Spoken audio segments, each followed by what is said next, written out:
animals and the food they eat. This is JB, and he's trying to figure out which animal does not belong. He is thinking carabao eats grass. Horse eats grass. Cow eats grass. Cat eats fish.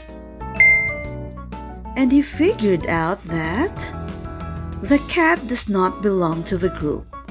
All other animals eat grass while the cat eats fish. Let's have a look of other animals and the food they like to eat. Dog eats bone. Monkey eats banana. Frog eats flies. Rabbit eats carrot. Bird eats worm. Lion eats meat. Giraffe eats leaves.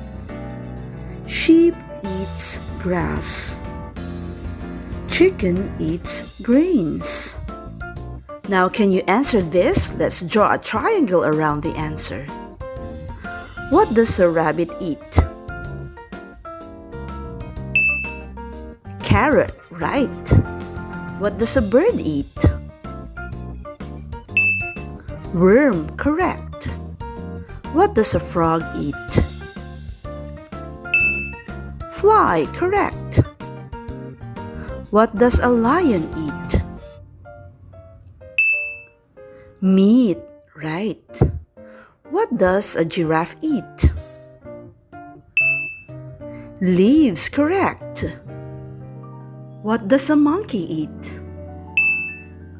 Banana, right. They are so easy to remember. Now go get your book and answer the drills in there. Have a nice day.